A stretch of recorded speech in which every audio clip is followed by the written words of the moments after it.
শাহাদাতে কারবালা স্মরণে আজকের এই মাহফিলে একত্রিত হওয়ার তৌফিক দান করেছেন মুনিবের দরবারে সকলে পড়ি আলহামদুলিল্লাহ।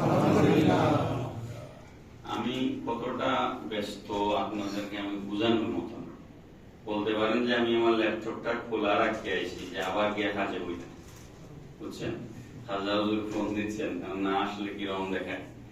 এই জন্য আমি আসছি, আমি কথা লম্বা বলবো না। আমার আগে আমার অত্যন্ত শ্রদ্ধাভাজন আমাদের এএফএম শহীদুল ইসলাম সেলিম ভাই, যিনি হচ্ছেন কৃষি ব্যাংকের ম্যানেজার, উনি অত্যন্ত গুরুত্বপূর্ণ একটা কাজ করেছেন। মানুষের জীবনে বহুত কাজ করা লাগে না, বুঝছেন? একটা কাজ ওই ভালো করে করতে পারলে যথেষ্ট।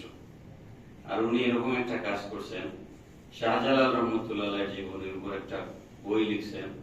এটা হচ্ছে আমি এটার ভূমিকা লিখে দিছিলাম এই বইয়ের, এবং বইটা মোটামুটি আমি শুরু থেকে শেষ পর্যন্ত চোখ বুলাইছি। আমার মনে হয়েছে যে এ যাবৎ যত কিতাব লেখা হয়েছে এটা একটা অনন্য কিতাব, আলহামদুলিল্লাহ।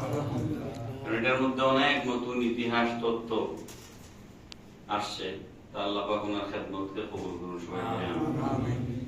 আমরা আমাদের দুর্ভাগ্য, আমরা মাজারগুলারে ব্যবসা কেন্দ্র বানাইছি। আল্লাহ রবিদের মাজার তো ব্যবসার জায়গা না। মাজার ছিল খানকা, মাজার ছিল লঙ্গরখানা, মাজার ছিল ইবাদতের জায়গা। কিন্তু সেই ইবাদতের জায়গায় আমরা বানাইছি ব্যবসার জায়গা। মাজারে বাক্স থাকবেই কেন? মাজারে বাক্সের দরকার কি? মূল জায়গায় কেউ নাই, সবাই বাগ বাটোয়ারায় আছে। তো যাই হোক, আমার সেলিম ভাই সেই বিষয়গুলা অত্যন্ত ইতিহাসের বিভিন্ন গুরুত্বপূর্ণ তথ্য উপাত্তের আলোকে আলোচনা করছেন। আল্লাহ পাক উত্তম জাযা দিন করি, আমিন। আর পড়াশোনা করতে হবে আমাদেরকে। আমরা শাহজালালের অনেক পাগল আছে। শাহজালাল সম্পর্কে আপনারা দাঁড়ায় 2 মিনিট বলতে বললে আপনি বলতে পারবেন নাকি? কি জানেন আপনি শাহজালাল সম্পর্কে?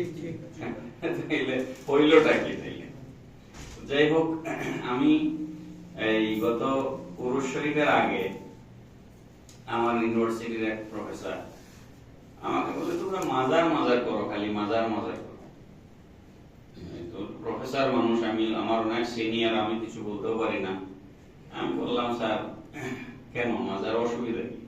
তখন উনি মাজারের নানান সমস্যা আমার বললেন। আমি বললাম, এগুলা তো শাহজালাল বলে যান নাই। শাহজালাল কি বলে গেছেন আমার মাজারে আসিয়া গাঞ্জা খাইও, আমার মাজারে নারী নিয়ে আসিয়া নাচানাচি করিও? শাহজালালের জীবনীতে উনার লেখায় একটা কথা এরকম কেউ দেখাইতে পারবে? উনি ওনার কোন মুরিদকে বলছেন আমার এখানে আসি এটা করিও ওটা করিও? তো এগুলা যারা করে তাদের বিরুদ্ধে ব্যবস্থা নেওয়া দরকার, তাই না? তো যাই হোক, পরে আমি চিন্তা করলাম যে এরকম তো আর একজন একজন করে হাজার মানুষের প্রশ্ন আছে, এগুলোর তো জবাব দিতে পারবো না। এই জন্য তাড়াহুড়া করে উরুস শরীফের সময় একটা বই লিখলাম যে আমরা মাজারে যাই কেন। একটা বই লিখলাম ছোট করে, আমরা মাজারে যাই কেন। আলহামদুলিল্লাহ, এখানে একদম কোরআন হাদিস থেকে এবং ফিকহ কিতাব থেকে দলিল দিয়ে এটা লেখা হয়েছে। এবং যারা মাজার জিয়ারতকে পূজা বলে, এরকম একটা গোষ্ঠী আছে, আপনারা এটা এখানে বেশি কপি নাই আমার ঘরে, কিন্তু আমার একাডেমিতে, যে শাহজালাল একাডেমিতে, এখানে এখনো প্রায় 2000 বই আছে। আমরা ছাপছি 5000, এবং এগুলো আমরা ফ্রি বিতরণ করতেছি। 5000 কপি মানুষ টাকা দিচ্ছে ছাপার জন্য। মানুষের টাকায় ছাপা, এটা আমার টাকায় না। যেটা যার যেটা আছে সেটা বলতে হবে। তো এখানে 50-60 কপি আছে, আপনারা নিয়ে যেতে পারবেন ফ্রি।